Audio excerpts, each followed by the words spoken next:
Hey, welcome to another Businessology lesson. And this one is on 3 questions leaders need to ask themselves. I hope some of these challenge you and help you to understand the things you should be changing and implementing in your life as a leader. So here's our first one. Where have I become habitually lazy by doing the same thing year after year? What new things should I try to make me uncomfortable? So this is presupposing that leaders should always be maturing and growing, and I believe that's true. So if you're hitting a stride feels good. Trust me. Strides are like some peace, some coasting. Man, that stuff is awesome. But leaders, if they're growing, typically don't feel that as often. That's why you force rest into your calendar, right? So you walk away from work for a period of time, for a day, for a long weekend, for a vacation.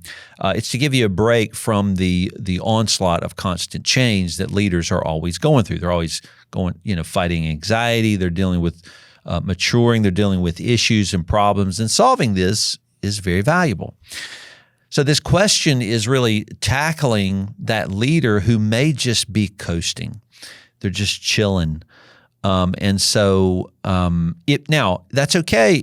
But what it means is your business is probably going to stay the same. So if you're doing a lot of market value related changes, it's probably not going to come out of just coasting and chilling. But I keep wanting to balance this by saying it's okay to rest. We're not talking about rest. I didn't say, where have I rested too much? I didn't ask that question. It's where have I become habitually lazy? Lazy is when you're not doing the things you know you should be doing and you're aware of it. Maybe you're aware of it. So that's something to just start thinking about.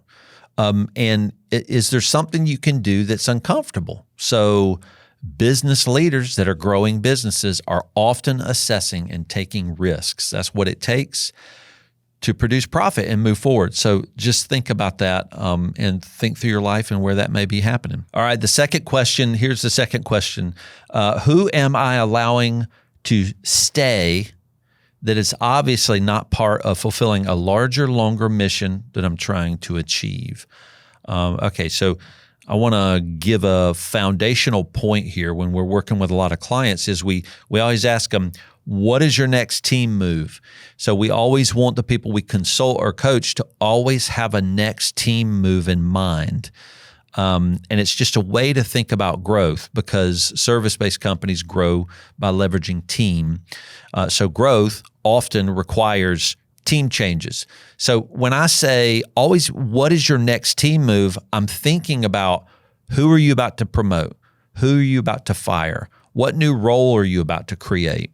What new value client are you about to challenge and give to that team member that you know can step up to the plate, but is going to have to mature and grow and really figure that out?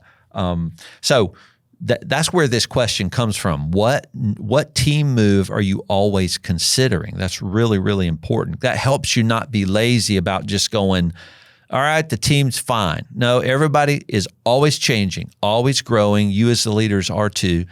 So sometimes that change is related to you. Are you not investing in yourself? Is it time for you to get a different coach, a new coach, or consult with us, our firm? This is what we do, and we disrupt companies that are in a stasis sometimes and are not moving forward. So this question, who am I allowing to stay that is obviously not part of fulfilling a larger, longer mission, is really identifying a smaller part of that presupposition that I just mentioned, always making a team change. And sometimes you see a team member, and if they've been there long enough, right, the patterns are that they just are going to be what they've always been.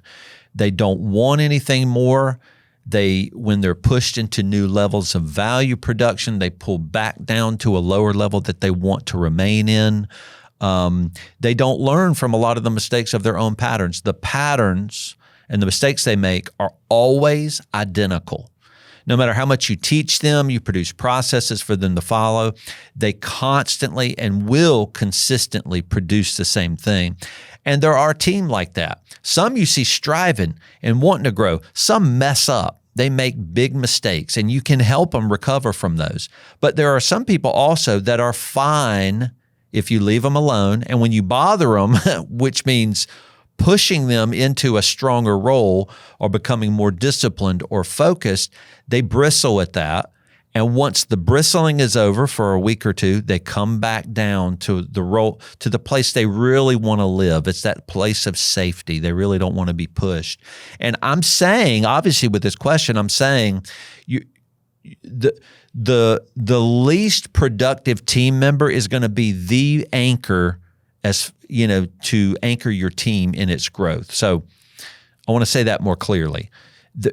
You can have a team of rock stars, but they can only go as far as the most maybe lazy team member. So that one team member can anchor a whole team down just because they're going to remain at a place of stasis. So if you have a team member like that, when is it time to start thinking about a bigger mission?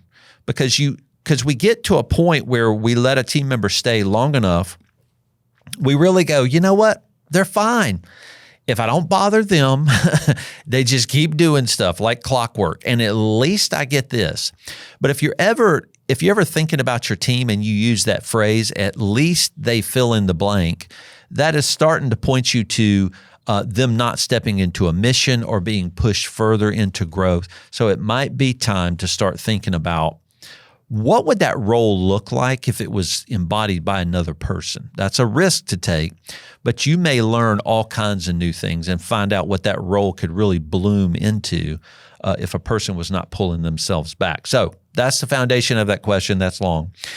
This third one is, here's a third question. These are questions that leaders ask themselves. And this one is, what new untapped value is out in the market that needs a risk taken in order to leverage it for somebody's good? Okay, so that's a long question.